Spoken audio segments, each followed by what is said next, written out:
From the oil fields to the blockchain revolution, one man saw what others missed. Bitcoin Ben, an ex-truck driver turned Bitcoin pioneer, didn't just change his life. He's changing the game for everyone. This is the story of the Founders Group Worldwide, where private key capital meets American innovation. Watch your portfolio grow across real estate, resorts, mining, and energy. All Bitcoin aligned, all building wealth the new way. This isn't just investment. This is community. This is belonging. From exclusive club events to global networking, we're not just making money, we're making history. The old rich had their secrets. Now, it's your turn. Powered by Private Key Capital, Founders Group Venture Capital opens the door for everyone in the world. The revolution isn't coming. It's here. And it's time to choose your side. Join the new rich revolution. Call 941-391-3882. Visit foundersgroupworldwide.com. Your future starts now.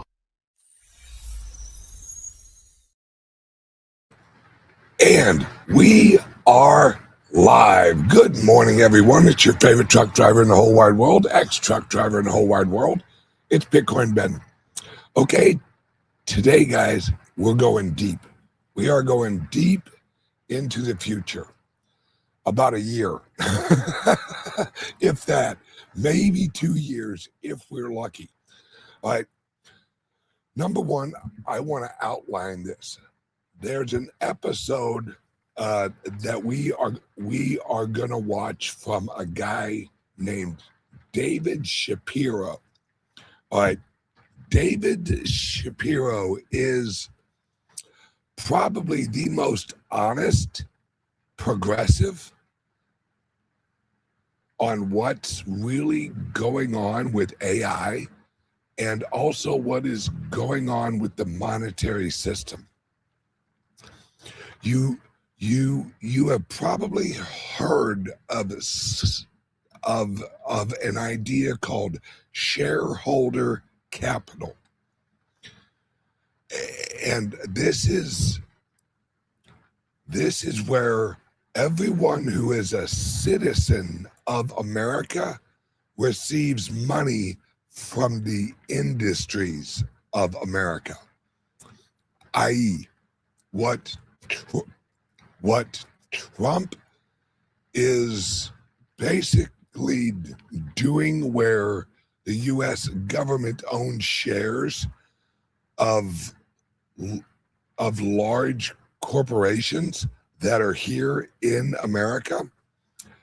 That's the future taxation base. Let me put it that way.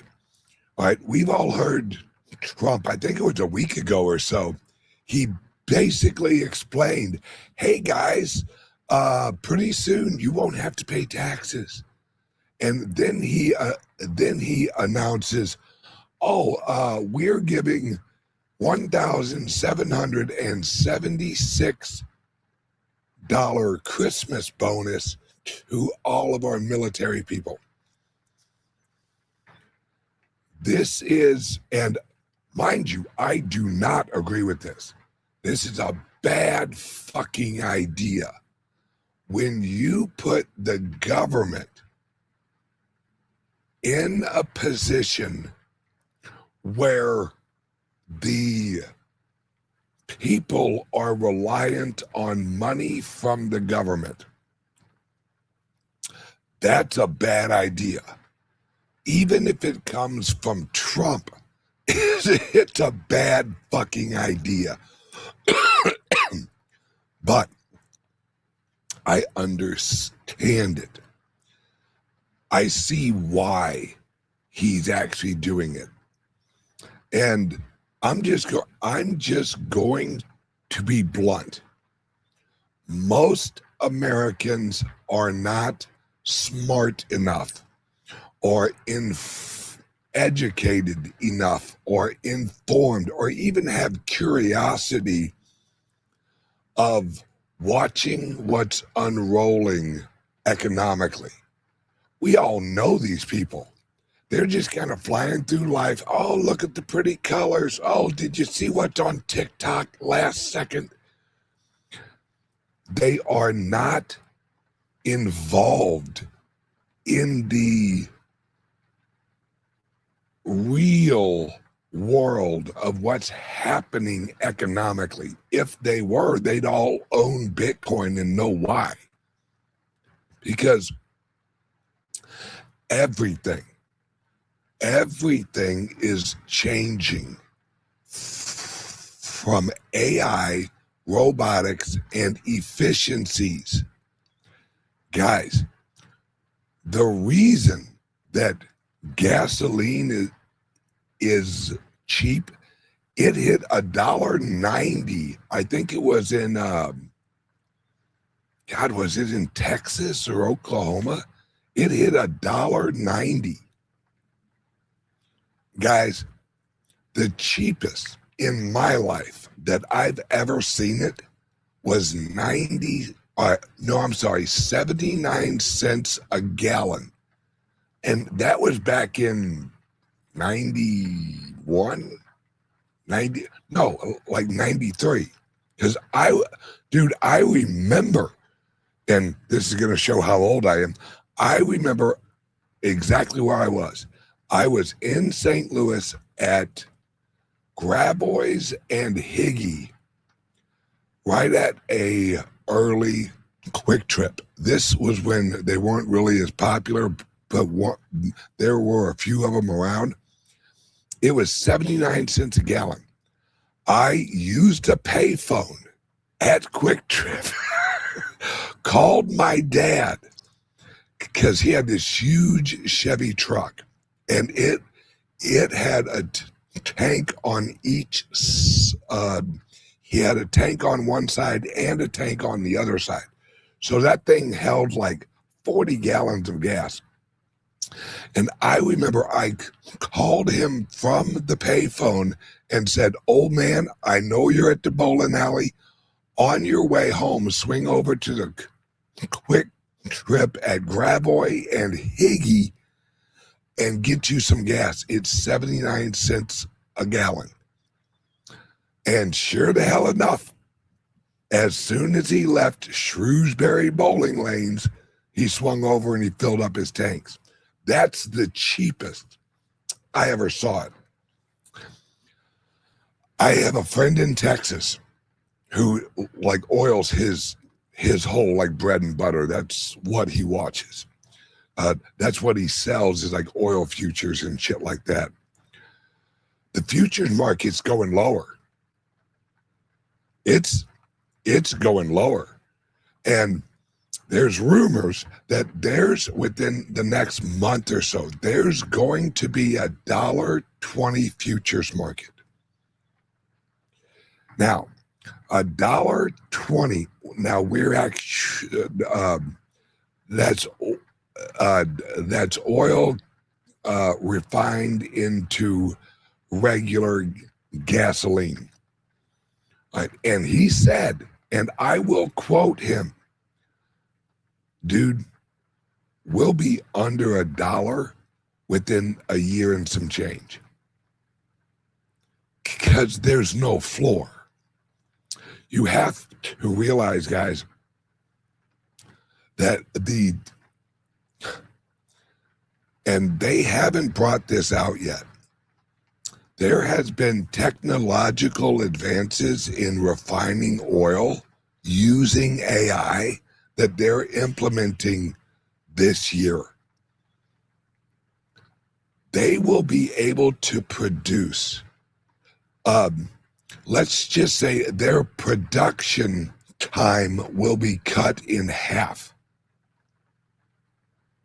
So what actually took about an 8-hour cycle is going to take about a 4-hour cycle, which means their daily production is going to double.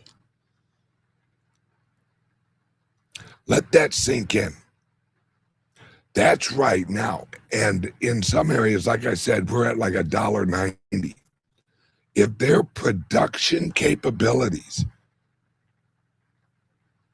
are going to double, he said basically you can cut that price about in half. So if we're at $1.90, that means we're at about 94 cents a gallon within a year and some change. Now, remember, that is at today's prices with the inflation pressures of the printing of the money. Remember, in the last about 6 years almost, our money value, our purchasing price has dropped about 30% so far in the last 6 years. So reverse inflation adjusted on 94 cents a gallon would be if 6 years ago you actually paid about 61 cents a gallon. Let that sink in. The inflation adjusted equivalent, if they wouldn't have had all this crazy inflation, the gas in about a year and a half would be about 61 cents a gallon. We haven't seen that price since the early 80s.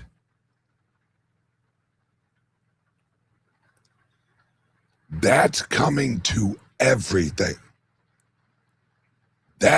And also, I'm telling you guys, this is about to get fucking nuts. Oh, I'm sorry. Also, my oil guy in Texas is basically explaining how how this year they're rolling out oil well construction and maintenance with robots. Oil workers, you aren't going to need rig workers. You aren't. And he said that's here's an example that he actually gave me. They brought out a robot from China, not even one of the, like nowhere near what Elon Musk has. They had it trained for weekly maintenance in 45 minutes. The robot watched a human perform the weekly maintenance, or no, I don't think it was weekly. I think it was monthly. The monthly maintenance and security checks, and it repeated the process and understood the pressure variations. If you don't know how an oil rig works, it's PSI. Never mind, that's irrelevant. But it understood the process of doing the maintenance and the checks. Then they drove it from one rig that they trained it on, took it to another rig that was slightly older parts. It recognized that the parts were older and then recommended part changes based on historical information of part failure. So it knew approximately how long this gauge or whatever typically lasted until it failed, and then recommended changes of those parts and performed the maintenance with no new training. They showed it once and it got it. And this is not the most advanced robot.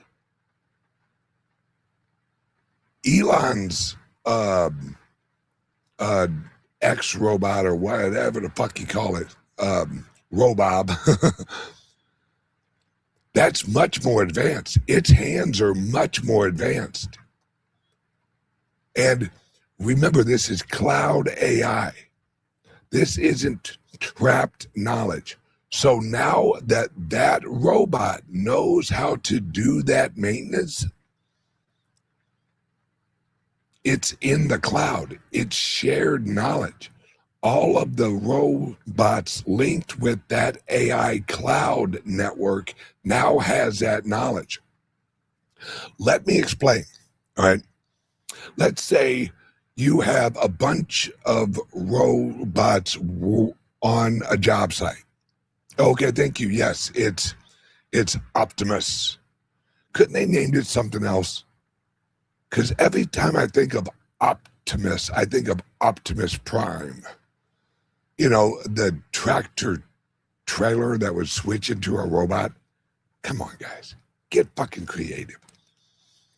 Quit living off of the remains of the old and let's move on to some more creative fucking names. But let's say you have a group of robots on a job site, and this is coming, guys. They are building houses using robots. This whole idea, oh, the plumbers are safe for at least another 5 years. Horse shit. Horse shit. If you have 8 robots, all right, on a job site, and they're set to build 8 houses. All right, they're all working on one house each, whatever. All right, this is just a rough example. If robot number 1, if like something happens, or it actually, hell, I don't know, like falls off a roof or something, another robot in that organization on that job site can literally climb up onto the roof and know exactly the last nail that last robot put in. Remember, these things, they don't need blueprints. They don't need any of the referral information printed out. The blueprint is in their memory already. They don't need a blueprint. They have the formula for the house. And they can work 12-hour shifts. And if it's an empty subdivision or a fresh build where there is like absolutely no HOA or any of that bullshit, they can work 24 hours a day. Remember, robots don't need light. Robots have environmental awareness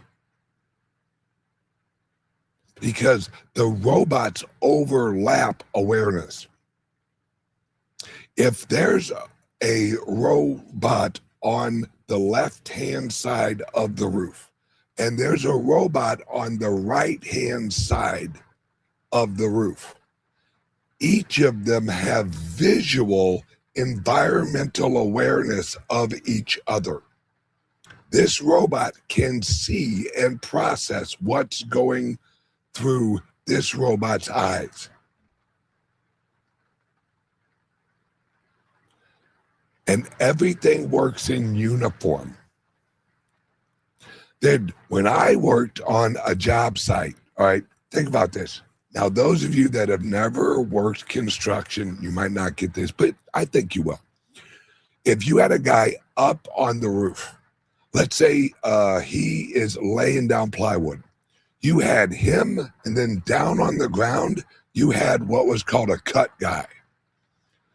You'd yell the measurements Or if it was an odd cut, you would draw it out on a piece of wood and you'd fling it down to them. You don't need that anymore. All of them know what the next piece is. And remember, guys, a lot of these houses, they're going to be cookie cutters. So they will have already created all of the cuts off-site, shipped it to the site, and then just assembled like Legos. There was a house about a month ago that was printed to completion in 1 week. And I think it was about 2,400 square feet. It was printed to completion in 1 week. That includes roof, all the gutters, everything, electric, plumbing, all done in 1 week. A 2,400 square foot, and mind you, this was printed with Crete, so it's completely hurricane proof. The whole thing is one solid pour of concrete. Labor, human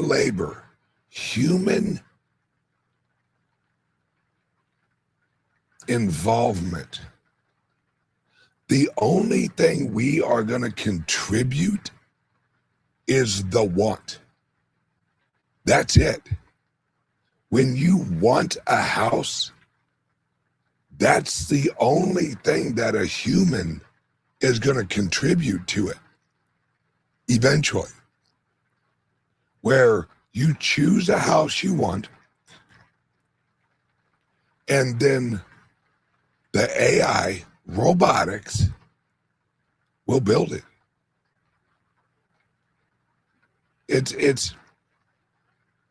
It's going to be absolutely incredible. Now, I want to play you guys a video, and I think it's about 21 minutes long. Now, mind you, heads up, this guy's a socialist. This guy's a progressive. Right?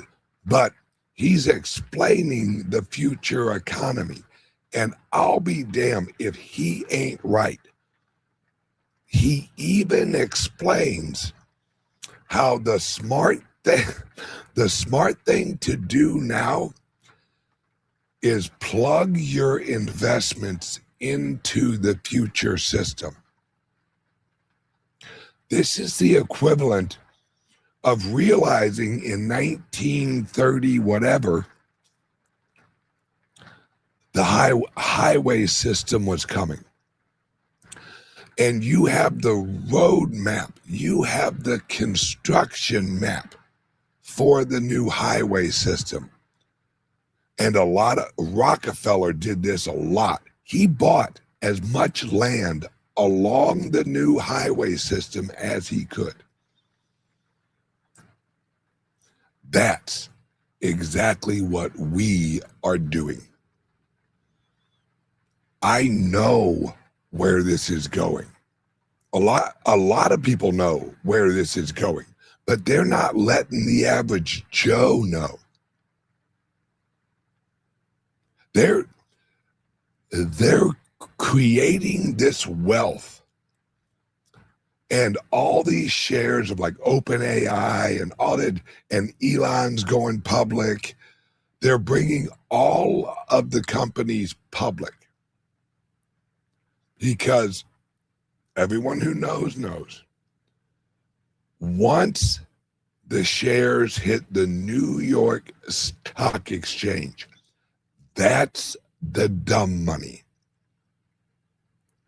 That's once everyone in the creation cycle is in.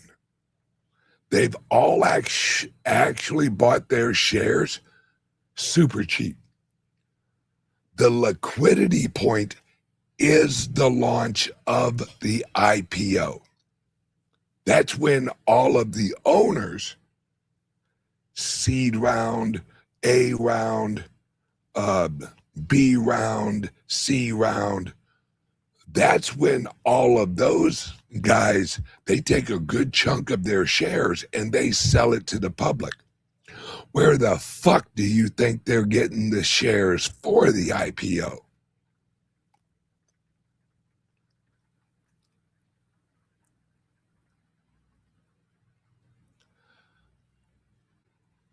Bingo, Michael Phelps nails it. In the gold rush, the people who got the gold, or who were out there shoveling the gold out of the rivers and the mines, they weren't the rich ones. It was the people selling the picks and the blue jeans that were the rich ones. That's who made the money. All right, I am going to play this. All right. Now, remember, I told you this guy's a progressive, but that don't mean he's wrong. I politically completely fucking disagree with this. I can't call him a retard. Well, here, I'll call him a political retard. But what he's saying economically is absolutely accurate. And if you're like me, you are going to find this fascinatingly interesting.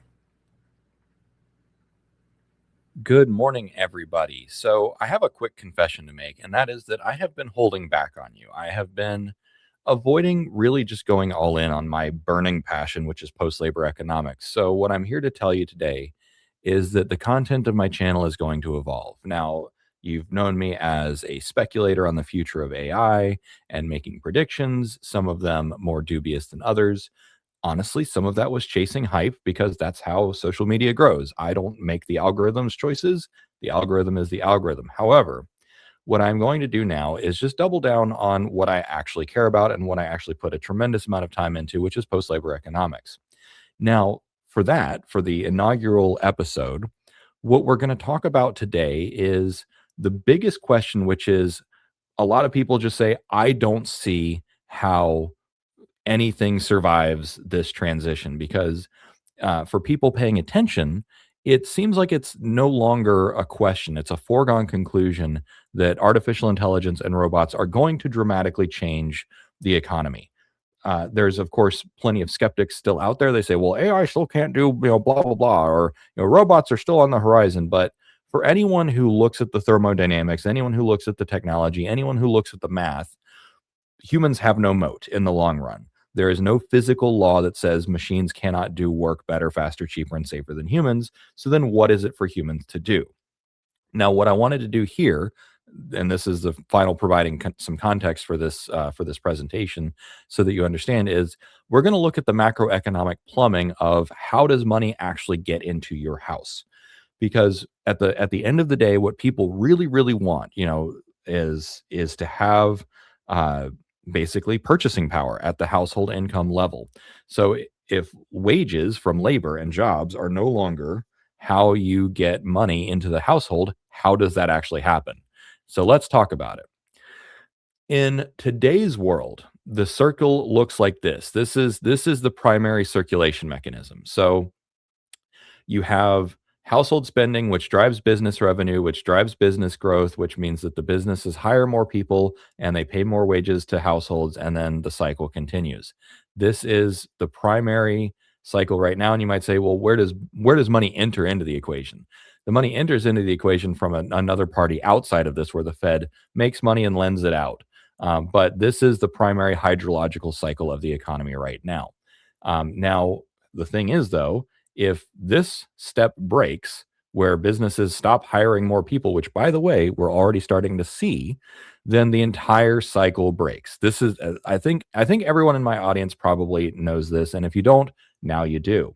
So without further ado, that is the problem. Now, you might say, okay, so we do want to address, like, how does money actually get to your household? So from the top down, we say first the Federal Reserve does a liquidity injection, banks lend to businesses for expansion, then the businesses use that money to hire more people, and then with the people that are hired, that's how you get distribution. So then, of course, from here, uh, households pay taxes. So there's payroll taxes, there's income taxes, but all that's going to break. So everything, the kind of the top down, and this is not trickle down theory, by the way. It's just top down because we organized the Federal Reserve at the top because this is the originator of money injection into the economy, and then the household is kind of the terminal point, and then the cycle kind of restarts from there. But you get the idea. So these are two ways of visualizing how the economy works today. So you have this circular transition between businesses and hiring and households, and then you have this top-down view from the Fed to the household. Either way, household distributions. That's how money mostly gets into households today. It's not the entire way. There's obviously government programs, transfers like welfare, Social Security, Medicare, Medicaid, those sorts of things. That makes up about 20% of all household income in America, at least. And then capital returns, which is rental properties and other things, as another about 18 to 20%, depending on how you measure it. So then, all right, that's how the world works today. What I just showed is how the world works today. Now, the primary problem, and this is what everyone has sensed since about the 70s or 80s, is that productivity continues to go up where the labor component continues to decouple and go down. So the reason that this is happening is very obvious. It's very simple. It's technology. And it didn't even require artificial intelligence. Everything from industrial automation to computers to internet to databases began the modern digital decoupling that we have seen over the last 4 decades now. Now, really, when this started was about 7 decades ago in the 50s, because that's when industrial engineering and industrial automation really started to ramp up. So the very beginning, it didn't even require robots. It was just industrial engineering that allowed factories and other things to become more efficient and more streamlined, which meant that you needed fewer humans. It has only accelerated as the various types of automation ramp up. Now, for specificity, when we're talking economics, the term automation literally just means labor saving technology. So whenever we talk about automation, that is, it's like it's there to take jobs. It's there to do stuff that humans otherwise would have had to do. And we're not here yet. We're at the flattening part, and we're about to be here where the labor and wages are actually negative over time rather than positive. But they have been flat for about 20 to 40 years, depending on how you measure it. So that's what's happening. That's the problem. So here's the breakdown. So when you have this breakdown, you have all the capital and assets piling up at the top. So that's wealth concentration, that's capital deepening. That is basically what we're seeing right now. You are literally seeing it in real time with the trillions of dollars being invested in energy infrastructure and data centers and chips around the world. That is literally the prelude to this stage of the decoupling. Sorry, a little bit of a stutter there. That's how you know I'm not AI. All right, so you have this capital concentration up here. So you have this capital deepening and capital intensification. And so what happens though is as that gets invested, then the businesses just don't need to hire people as much. So then less money gets to households. Now this creates problems on several fronts because it's not just, oh, well, as a household, we don't have jobs anymore. So then we can't purchase stuff in the economy. So that drops aggregate demand. It also drops the tax base. So when a lot of people say, oh, well, why would the elites, why would the billionaires ever allow this to happen? You know who's going to really react is the government. The government's going to say, well, if our people are not able to pay taxes, then we're not able to drive the economy. So the government is going to say, we have to tax someone. So they're going to say, who actually does have the money? And so that's going to be the people with all the capital. So this is one of the ways of understanding as to where the paradigm shift is coming. And of course, in America and many other nations, we already see that that this is kind of breaking down, especially as household income and the wage component, labor component of total GDP has been falling for literally years. Now it hasn't fallen much. It's gone from like 56% to 52%. But when you look at the global GDP and you say, okay, well, it used to be that the labor component of GDP was 56% and now it's 52%. That's 4% that has been redirected from households back to capital. And that represents trillions of dollars a year in global GDP. So that's trillions and trillions of dollars every year that is just recycling back up to capital and not ending up in households. And that number is moving in only one direction, from 56% to 52%. And in more developed nations, it's even lower. I think in America, it's like 48%. And it's not going to reverse with more capital deepening, with more capital intensification, which means data centers, GPUs, and robots. That's not going to get any better. So we're on a one-way trip. Now, okay, so those are the problems. What is the new paradigm? So the great rewiring, we are shifting from a labor-mediated to a capital-mediated cycle. This is the primary intuition. This is the primary change. And by the way, I didn't invent this idea. Many economists who recognize that there is a decoupling from productivity and wages already say that, well, the solution is that we have to broaden capital ownership. Great, cool. I took that idea and ran with it. So the current regime is the central bank lends to the commercial banks, which lends to the businesses, which the businesses then hire people. And so you have wages and jobs, and that gets to household. And then households allow you to purchase whatever you need. It allows you to buy a home. It allows you to buy groceries and cars and then pay taxes. Now that's going to break down because this entire scheme where the businesses hire humans breaks down. So what comes next is we have automated assets. And those automated assets are not necessarily government assets. This is not socialism. This is not communism. This is just the automated economy. So whether or not a government owns a data center or whether or not Google owns a data center doesn't matter.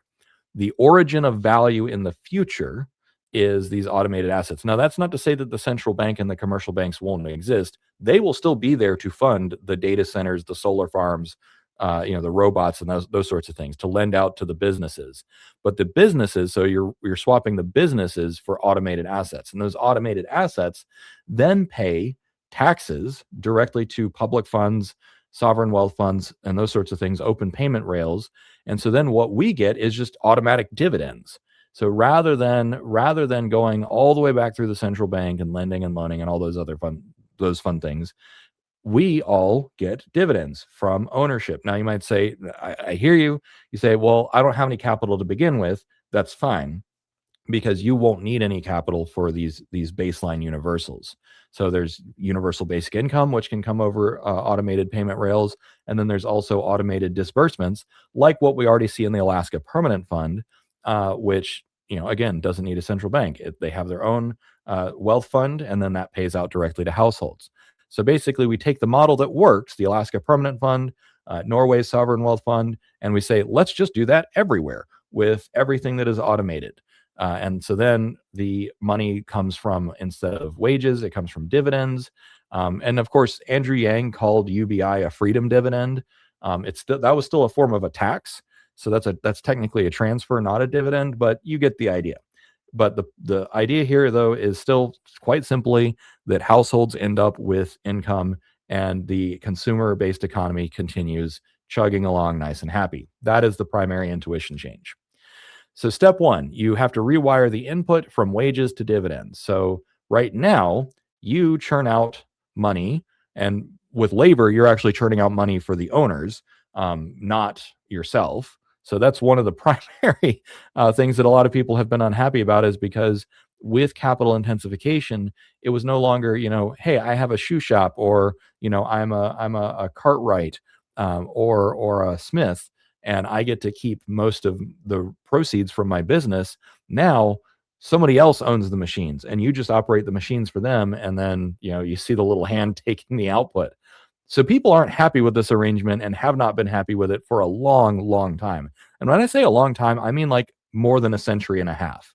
It's been since about 1820 or so, like when Engels' Pause started. So it's been like 2 centuries that people have really been unhappy with this arrangement. So instead, we all become members of the ownership economy. So we all become capital owners. Now, some of that is going to be direct ownership stuff that you own, stocks, bonds, those sorts of things, soul bound tokens in DAOs. But some of it is also going to be through the state, through inclusive capital. We'll talk about that in a second. So that's the asset backed universals, which is basically a sovereign wealth fund. Now, the idea then is that you just sit back and collect income. Now, you might say, well, what am I going to do with all that spare time? You can still find other ways to magnify your wealth. The idea, though, is that ultimately you won't need to because you're not going to really have much that you can contribute to the economy, which is fine. Now, you might say, well, if we're all useless eaters, then blah, blah, blah. But as I already showed, the government is going to want to get taxes from somewhere, and they're going to want the consumption-based economy to work somehow. So even as a useless eater, and again, that is literally a Nazi term. So I just want you to understand the historical context that Nazis called disabled people useless eaters. But I did not bring that term up. My audience brought it up because that represents the visceral fear that many of you have. Even if all you are is a consumer, so I'll just say consumer from now on. If all you are is a consumer, you still drive the economy because you create those demands. So the demand for houses, the demands for groceries, that demand still drives the economy. So your intrinsic demands, that's kind of what I'm calling it from the perspective of new civic social contract. Your intrinsic demands as a human will still drive the economy. All right, so step 2, upgrade the plumbing with open payment rails. This is really, really critical. So the current friction is that today's systems are slow, expensive, and run through private gatekeepers who take fees. And it's not even the stimulus check distribution. It is the Visa networks. It is the private banks. It is the SWIFT network. It is all those things. So what we then need is we need digital public infrastructure, which, by the way, already exists. So India has UPI, which I think is the Universal Payment Infrastructure or Index. I can't remember what the UPI stand for.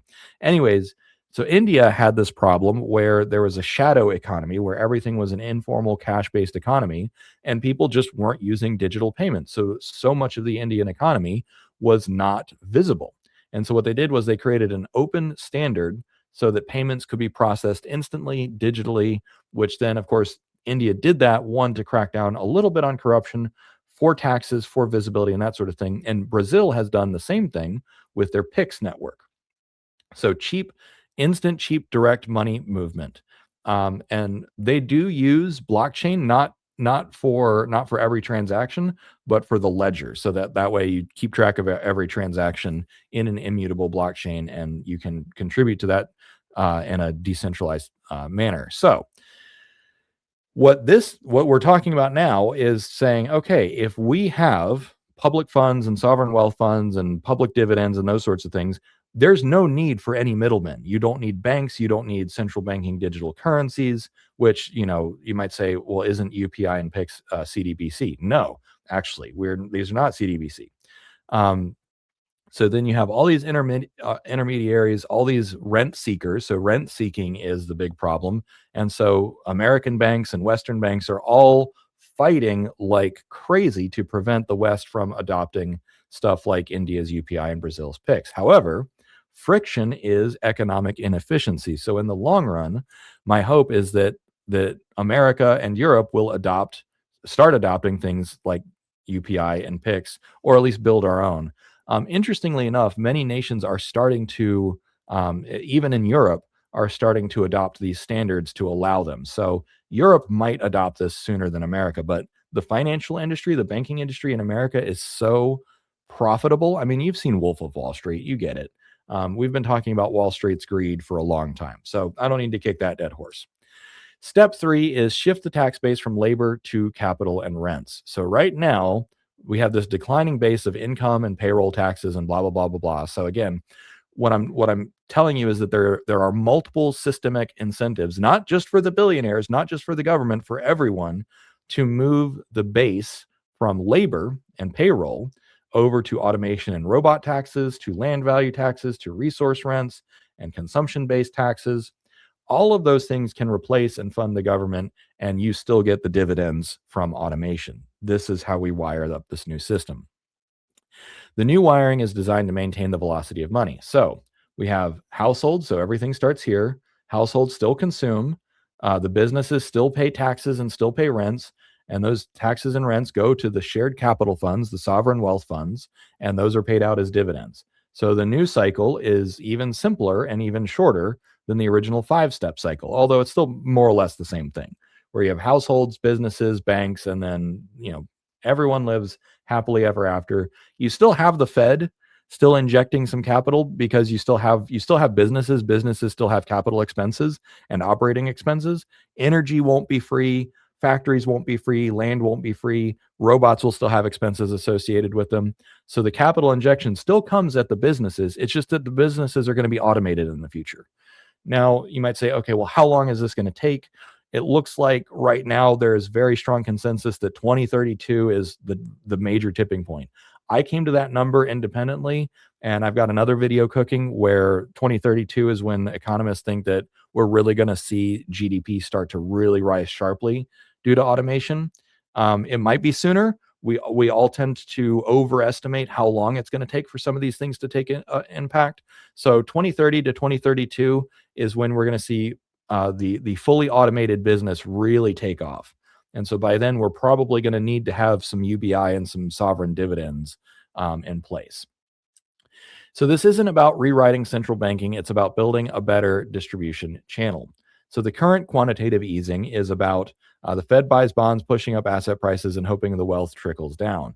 Basically, if you make the economy more solvent, people will start spending, businesses will start hiring, and things will get on, the logjam will unlock. Now, you could characterize this as quantitative easing for the people.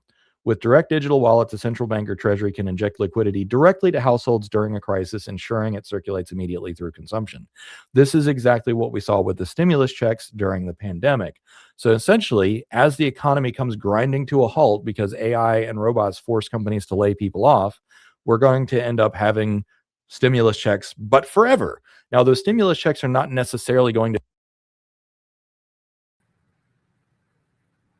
Okay, I have to jump in here because let me bring this back up. What he's explaining right here is quantitative easing for the people. With the direct digital wallets, a central bank or treasury can inject liquidity directly into the households during a crisis, ensuring it circulates immediately through consumption. This is what, as a progressive, he's an idiot. Because if they can inject liquidity to inject inflation, because that's what he's talking about, inflating the local currency at the household level, that in accordance with that, the only way this system works is if you can not only inject liquidity, but you can remove liquidity directly from the people. He's explaining when they give you money. Well, their goal is inflation at a certain point, where if there's an area of America that is depressed or needs capital, they're just replacing the Federal Reserve of St. Louis with everyone in St. Louis having a wallet that's linked directly to the Federal Reserve. Because the old system is we have a Federal Reserve office in New York, in Chicago, I think Chicago, St. Louis, Texas, over on the West Coast. So those were the nodes. Those offices, those Federal Reserve district offices were the wallet that he's explaining. It went to them, and then they distribute it through through all of the local banks into the checking accounts or into lending money for local consumption. This is removing the physical locations of the Federal Reserve. And just you'll have a wallet on your phone where you will get your dividends. This is digital communism, because what they call it is shareholder capitalism. But it isn't capitalistic because the money isn't capitalistic money. It's communistic because the money originates at the Federal Reserve. There is no production cost of the money. They just print it. And here, they don't even have to fucking crank up the printers. They don't even have to have someone printing it. They just have to add some zeros to a fucking computer. This is the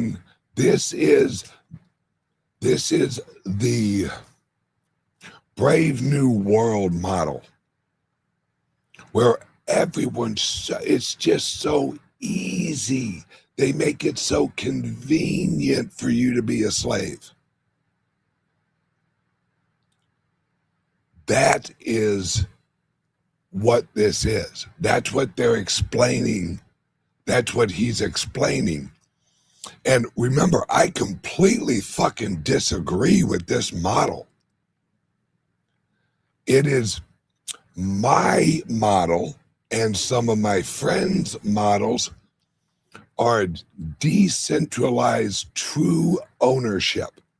This is centralized ownership. Because remember, they say you're a shareholder, but yet they have a middleman, which is the government. The government has to place themselves in there, or the governments are irrelevant. This is what I'm against. I want everyone to own a fraction of a bunch of companies. You talk about fucking diversified and real fractions where it's automated income through smart contracts. Okay, I digress. I love this guy's show because his information is accurate on their plan, but I hate this show because his information's accurate on their fucking plan. They're saying it out loud now. Oh, it's shareholder capitalism. Well, they sure in the fuck can't call it shareholder communism, because then that gives away the goose. It's like, yeah, this is capitalism. Really, what's the origin of the capital? Is it labor?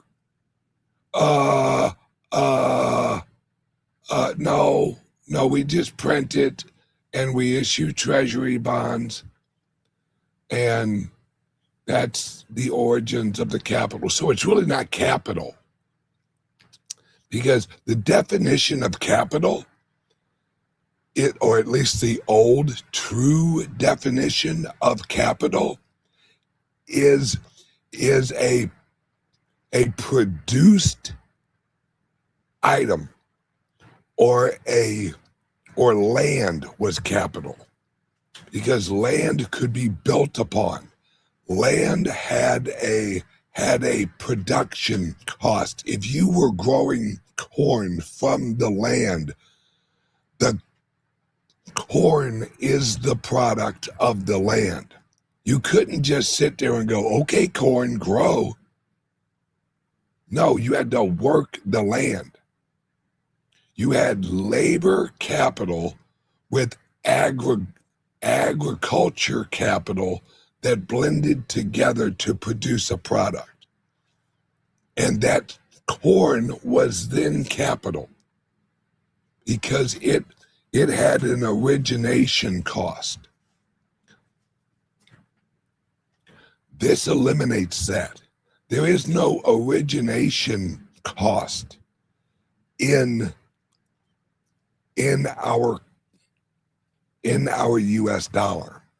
Now, they say, well, it's actually based and it's associated with future labor, so it's debt. Future labor promise is a labor contract. That's a debt. That is a debt of labor. And that's what our treasury bonds are built on the promise of our future taxation through our labor. Well, all they're doing is replacing the labor source. And what now, if they had this system where the robots are taxed and all that, I'd have less of a problem. But this system requires them to have control of the capital. Because just like he just said, with direct digital wallets, a central bank can inject liquidity into a household during a crisis. Well, what if that household and the households around it have, as they view, too much capital? Well, the prices around it are going up, or this area is too rich. As they can inject capital, they can remove capital. That's what Europe is doing with the CBDC, because a CBCD can be set to, in a certain zip code or a certain area you live, that the money has an expiration date. Let that fucking sink in. That basically turns your dollar into a fucking banana. Well, I bought this banana 7 days ago. It's starting to turn brown. I better use it. That's what they're turning. You talk about a banana republic, that's fucking us. Because when there is a time limit on your capital, it's no longer a capital. Just like as soon as you grow corn, that corn has a time limit on it. Once it goes bad, the capital loses value. The older the capital gets, once it's ripe, lesser value, because you have less time to consume it. So we are going from capitalism to a banana republic to a banana money, where it's all on a timeline, which means if there's no fucking timeline, there's no retention or carrying value into the future, except for Bitcoin. And guys, I told you, look, with new technology, they have found a shit ton of gold. Hell, in El Salvador, they found a mountain full of fucking gold. They're not bringing it out. They're using it as a reserve. It's a mountain reserve of gold. And you'd ask yourself, why aren't they bringing it out? Why wouldn't they inject it into the system? Because then price of gold goes down. But if you have a reserve, then you you have the capability of mining without the injection of the inflation of the true mining and injecting it into the gold market. It's all just based on lies. In this new world of digital capital, the only true capital is going to be Bitcoin because it's completely decentralized. And the new economy will look something like this, except I don't want the fucking government running it. Because then, guys, think about this. What if the whole system is created with these companies who are too big to fail?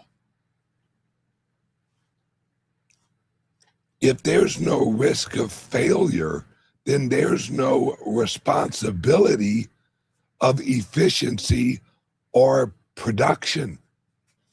There's no risk at all. Therefore, there's no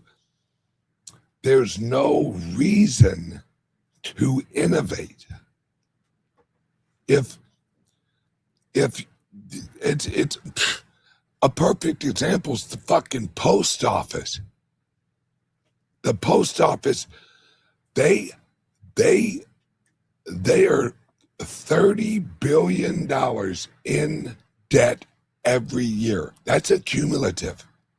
So $30 billion a year, the post office wastes or loses. Their services cost more than the income they make. That's a broken system. That's absolutely, and these shitheads want to duplicate that model. And because all they care about is the system. Well, as long as the system's operating, well, what if it's not working for everyone? Well, the system can adjust. It's the controllers of the system, not the want or the need of the individuals. In this system, no matter how much you want, you're limited. Because what's the encouragement of advancement? Well, if you get big enough, we'll plug you into the system. No, this eliminates competition. This leads to what we have now in pharmaceuticals. You think the pharmaceuticals, these large companies, do you think they really fucking compete with each other? Fuck no, they're a cabal, which means they price fix together. They aren't like, you know what?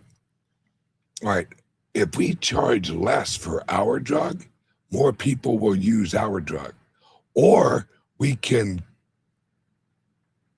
call up our friends over at Bayer and we can say, hey, we're going to charge $1,000. You guys also charge $1,000. And then we make sure that we kind of split up the doctors half and half. You know, you have your network, we have our network. And, you know, because guys, this is absolutely true, and I'll tell you why. Because they share invention technology. They license out their technology to each other.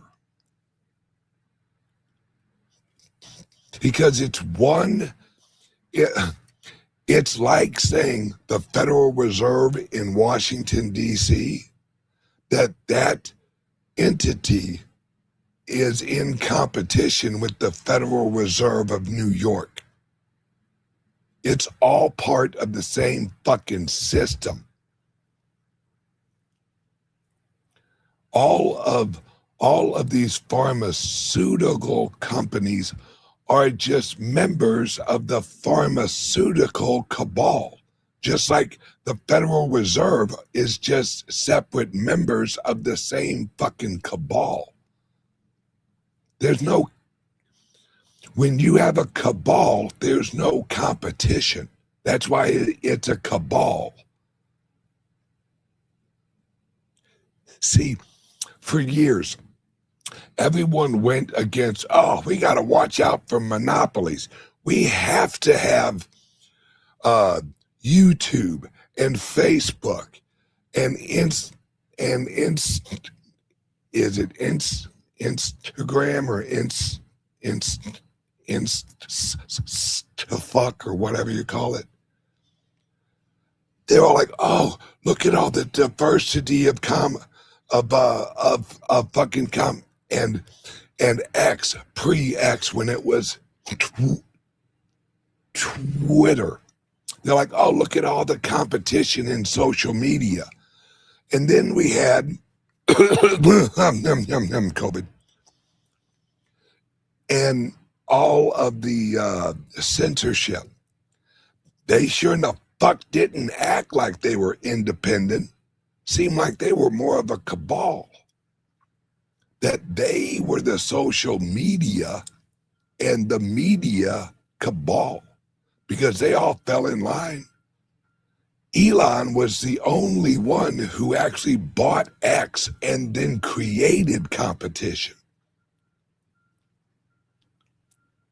This is the future. This is the future.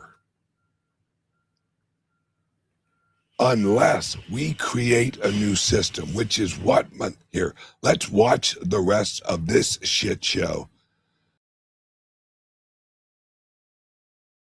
Be just printing money, because quantitative easing is printing money. Those stimulus checks are also going to be dividends, which is tax and redistribution directly from the automated enterprises. That is the simplest and most frictionless way of doing it. So the future of economic participation is I think that means shift. So we had a small error here from Notebook LM. Shift from earning your keep to owning your share. The labor-mediated cycle ties human value to labor time. When machines are more productive, human labor is devalued. The capital-mediated cycle ties human value to citizenship and shared ownership of productive assets. Now, one thing that was not covered here is that when you... Okay, I'm sorry, guys. There's only a minute left in this. I ain't even going to listen to it because as soon as I heard shared ownership of productive assets, boy, that sounds a whole hell of a lot like fucking communism. Shared. That the capital-mediated cycle. Capital-mediated cycle. The problem I have there is mediated. That means metered. That means they choose your allocation. Well, what if you don't politically agree with them? Are they going to mediate it? Are they going to mediate you? Because the word mediated means the ability to adjust. Well, if they are mediating the cycle, how much are they going to mediate to me? Sure in the fuck ain't going to be much, I guarantee it, because I'm going to be motherfucking everybody in this goddamn system. Ties human value. Listen to that. This is such a communistic fucking, even how it's worded is fucking communistic. Ties human value to citizenship. Oh, wait a second. Are we all now just global citizens? Remember what a citizen is. It's an employee of a corporation, of a nationalized corporation. That's what a citizen is an employee of a nationalized corporation. That's us. and shared ownership of productive assets, or as the Communist Manifesto likes to say, eliminate private property and have a collective ownership model of the means of production. Doesn't that kind of sound a lot alike? Because it fucking is. This is the brave new world explained while they hand you fucking flowers. Welcome to the new economy. Shared ownership in this great land of ours. Yeah, fuck you and the horse you fucking rode in on. Because we have a different system. And I, for one, am going to live in this new system. And we are going to create this new system. I'm not leaving it up to fucktards like this to run our new economy. Our new economy is decentralized. This is centralization of production with what is seen to be decentralization of allocation of earnings. That's what it is. It's just a lie. The government will distribute you your portion of the production capacity of the nation, i.e., bread lines, motherfucker, bread lines. But it's going to be digital bread. You gonna get your digital bread. You ain't gonna have to wait in line. It'll come right to your little digital bread wallet. And then you'll go out and you go shopping with your digital bread with the rest of your fucking retard owners of the communist digital system. And you guys will say, oh, how wonderful it is here in Utopia. How wonderful. Oh, wait, look, what time is it? Oh, it's the 2 minutes of anger. Yeah, let's all yell at the screen. At the awful angry nation over in Eurasia that we all yell at every day to make sure that we remember that we're at war, and we've been at wars for fucking 50 fucking years because Eurasia bad. Guys, do you want to know what whatever it is, like 2 or 3 minutes of anger is? Pick up your motherfucking phone and get on Twitter. That is your moments of rage. They just replaced the big screen with a bunch of little ones. Who am I supposed to be mad at today? Let me find out. Oh, it's them Democrats. Oh, it's them progressives, which I am mad at. Fuck them. Or it's the liberals. It's the people with the purple hair. It's the Muslims. It's the Jews. The Jews. Let me hop on my little phone and see who I'm supposed to rage at today. But don't rage at the government, because the government's here to help. Ask Ronald Reagan after he got shot how well that fucking slogan went over. This is the system eating the human nature. This is the system finally getting rid of those annoying humans. This is just a digital zoo, guys. Well, bless you. We are literally just getting put into our little digital wallets and our little digital phones. And we get to play with the other animals. We get to go out and wrestle around on Twitter. Oh, the door opened. They're beating us now. That's what they want to create. Fuck that. We need true decentralized productivity. Now, will we use automation in our new system of decentralized ownership? And I don't mean government ownership. I mean direct payment, not from a government, from an organization that is producing profits. Direct payment through smart contract. Fuck the fucking government. They don't produce.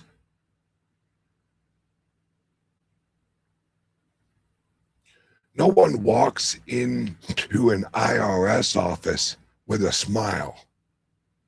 No one's like, wow, this place is nice. Wow, I hope the person's nice. Boy, I wonder what kind of product the IRS is going to give me today. Hope they hand out those little IRS cookies. No, they are there to extract the value you have created. Oh, you went to work? You totally busted your ass at work? Yeah, we're going to need a little some of that. Yeah, because we don't really produce anything. We don't have any real capital. We print it. In fact, that's what you're fucking paying us with. Worthless money. This is all an illusion. There's nothing backed by anything.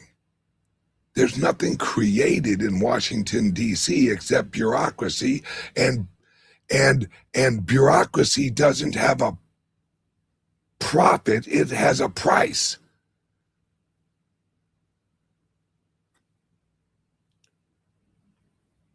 Not if I got nothing to do with it. Because the system I'm working to create, and a lot of my friends, shout out to Michael Saylor, I have more of a clear view of what he's building now. Shout out to fucking Michael Saylor. The dude's got balls as big as fucking hubcaps. Because he's up against the mega beast, which is Vanguard and BlackRock. You want to know who his enemies are? Vanguard and BlackRock. And their little henchman, Jamie fucking Dimon. Well, we are going to produce the companies we are building are going to produce value. Private key capital is going to produce value actually based on a digital asset, the Bitcoin. And we are going to improve people's lives. And we're setting it up as a decentralized ownership. Because that's the only way it works, guys. Either we as private companies share ownership with the rest of the world, or at least people who are smart enough to realize we got two choices. Their system we just watched, which is a fucking shit show of slavery, or a decentralized system of production and capital exchange that is spread out over true ownership of assets. We are going into digital capitalism or digital communism. And everyone watching this, hang on a second, I got a light of smoke. This oxygen's fucking with me.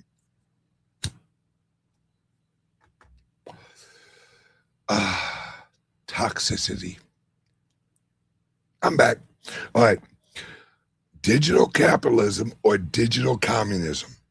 And they are going to sweeten the pie for digital communism. See, they're going to build a town.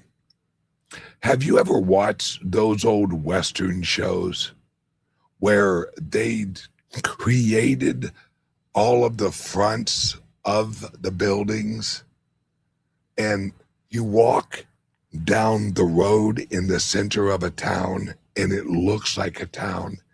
It has the salon, it has the brothel, it has the casino or whatever for the fuck they call them, gambling or saloons or whatever. But they're just the frontage. There's no real buildings. There's nothing behind it. That's what they're creating. They're going to show you. They're going to walk you down the middle of the road and go, look at all these amazing things we built. Ooh, let's go into this one. No. You can't see what's in there. Sorry, that's national security, Because as soon as you walk in there, you realize it's all just a fucking illusion that comes from the Federal Reserve. All of the money isn't going to come from production. Think about this. What if one of the companies is not producing adequate value for the shareholders? Do you think they're going to close that company? Or do you think the Federal Reserve System, recognizing there's a lack of capital in company 10572B San Francisco, let's inject capital into the wallet of the corporation and just give them a little bit of a loan, just a little something to get them by, so they can distribute their digital shareholder capital. This whole system is reliant on a central distribution point of Federal Reserve. Now, they might try and change the name away from the Federal Reserve. They may call it the American Reserve. And when it goes global, which it will, it's just going to be a system of control. I'm sorry, citizen number 49752-752 USA. You're not allowed to fly over to Dubai. Your travel for the year has been used up. We're sorry. Your carbon footprint has reached its yearly allotment. And you know it's all true. You know this is all rolling out. You can't watch that and go, that's as far as they'll go. Really? Because they're progressives. The word progressive doesn't really explain the end, does it? Once they put in this system, do you think all of a sudden they're just going to go, okay, we've progressed enough? No. And a system is any progress in a system is removing freedom or operations from another system. As their system grows, what shrinks?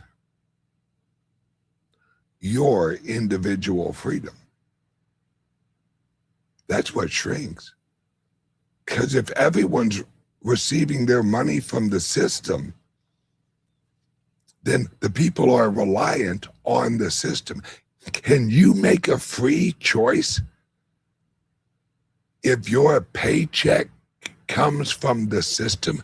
Can you choose to work outside of the system? Can you tell the system to fuck off? No. Because the system, just like East Germany, They didn't put up the wall because so many people wanted to get into East Germany. They put up the wall so motherfuckers couldn't get out of the East German system.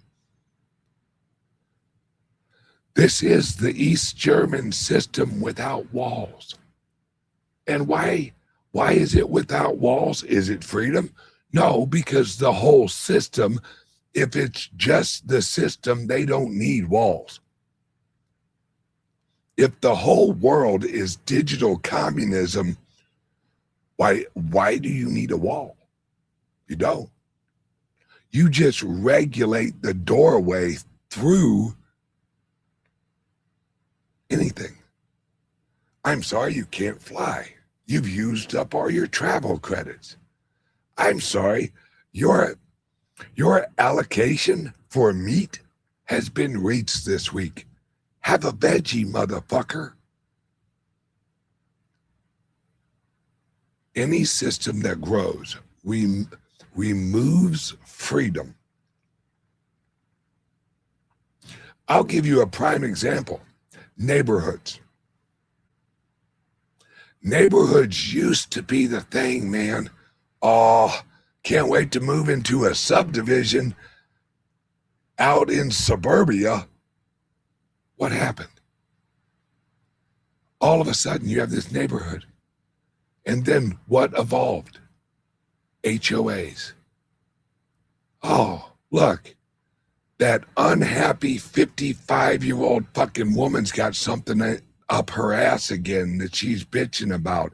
And she's gathered all the other fucking busybodies. And they've created an HOA. Super! What does that infringe on? What color you can paint your house?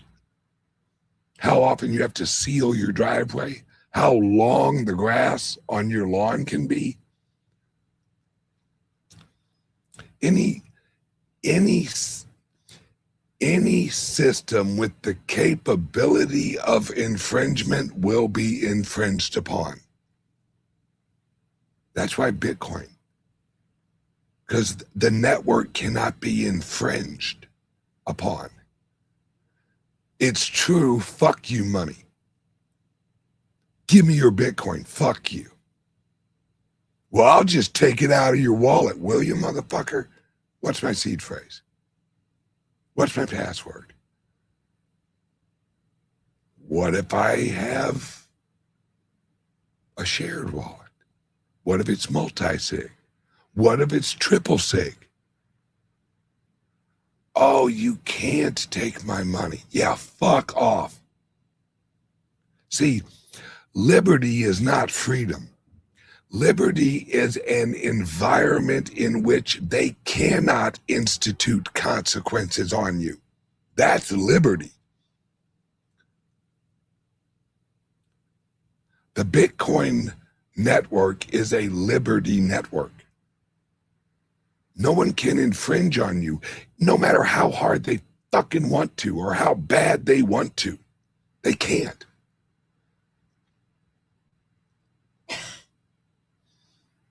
Fuck them. And we need to get used to saying fuck you. You should practice it at least like 2 or 3 times a day. Fuck you, fuck you, fuck you, fuck you. And that fuck you is meant for the government. Because without the government, this system doesn't work.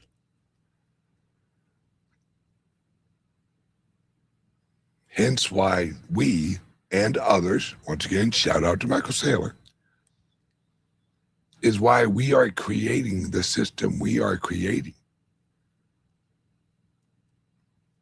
It's why I caught, all right, with the ownership shares of our clubs and our credit union and our mining, the coins we sent out as ownership representation, I had those minted on the Bitcoin blockchain.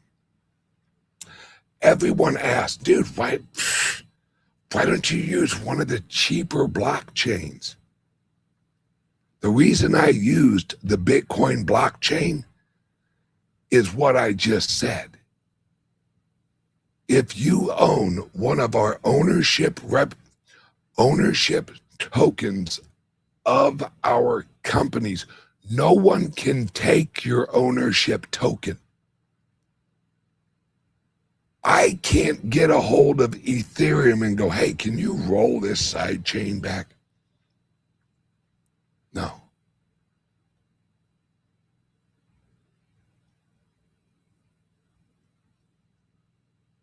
Any system, any network, any money, any ownership shares should not be able to be reversible.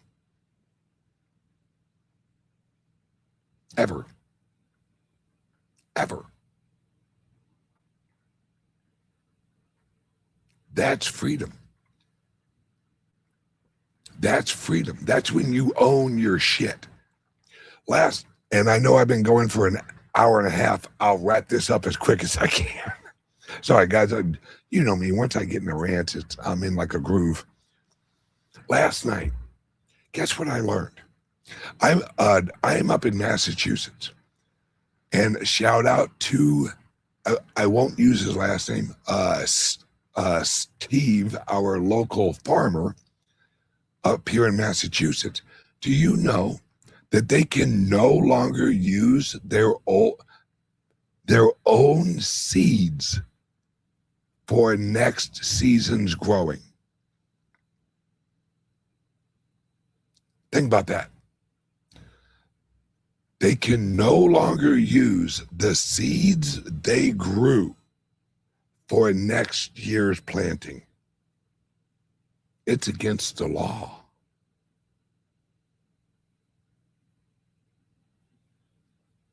They have to purchase seeds from I think there's like 2 or 3 companies. They have to purchase seeds through these companies. Sounds a little bit like communism, doesn't it? You gonna get your seed from the company store. Boy. This is where they're trying to take them. Bingo. Bitcoin Gypsy nails it. Just use them. Fuck off. That's what I told him last night. I'm like, dude, just use them. Tell him to fuck off. Because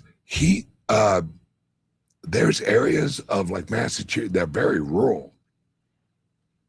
I wonder how, if whatever agency from the government showed up at his property to force him, I wonder how quickly a whole bunch of farmers would show up at his house with guns and go, welcome, boys. We about to have us a hoedown.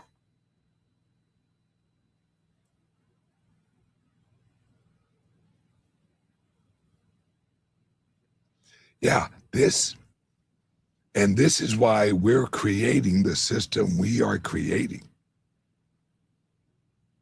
Oh, and just to let everyone know, all right, for the mining company, I set aside 10% for individual shares.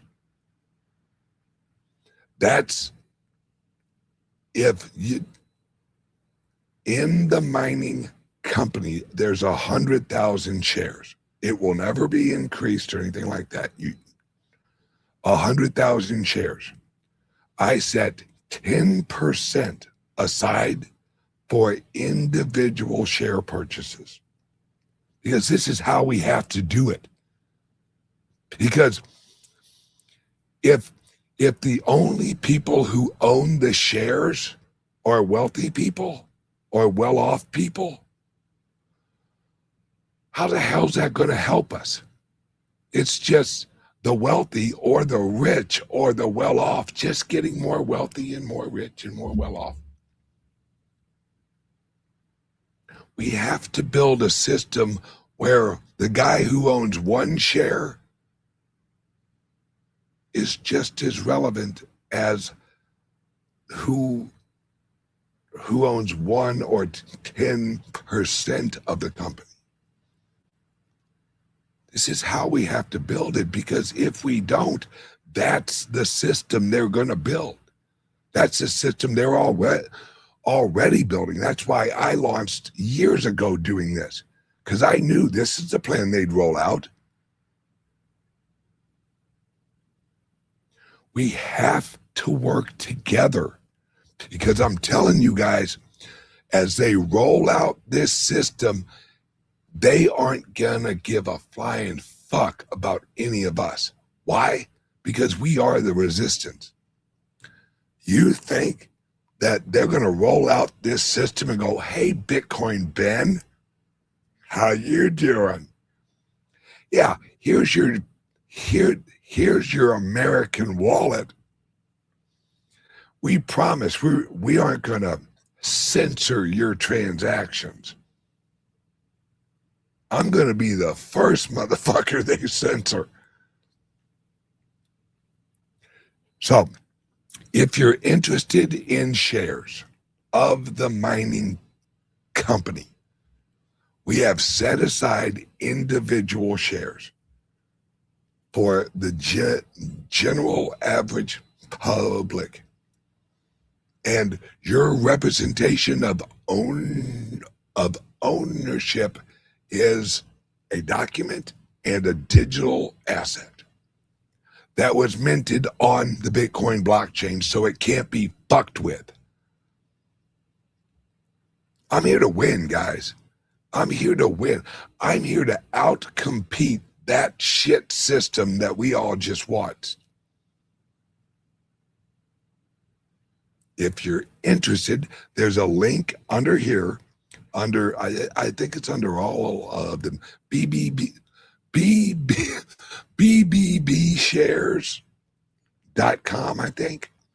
Or you can give us a call, 941-391-3882, and you'll be talking with Bamboo Ben, and he'll walk you through it. Easy peasy. We have to build it, guys. Because if we don't build it, they are building their system. We have to have our own system. Okay, thank you. It's bbccshares.com. There's a link right under here. Own the future. Do not fucking be a slave to it. Because I'm not going to be. I don't give a flying shit if it's me and just fucking Michael Saylor out there. That's good company. All right, everyone, have a great day. Once again, give us a call or send us a text, 941-391-3882. Love you guys. Oh, and if you hurry, we have an owner's call in about 20 minutes because I've gone long. If you own shares, owners calls are for, I don't know. I'm going to have to get back to you on that. Everyone, have a great day. I love you guys. Give us a call, 941-391-3882, and I will see you guys on Monday. Have a great day, guys. Bye-bye. From the oil fields to the blockchain revolution, one man saw what others missed. Bitcoin Ben, an ex-truck driver turned Bitcoin pioneer, didn't just change his life. He's changing the game for everyone. This is the story of the Founders Group Worldwide, where private key capital meets American innovation. Watch your portfolio grow across real estate, resorts, mining, and energy. All Bitcoin aligned, all building wealth the new way. This isn't just investment.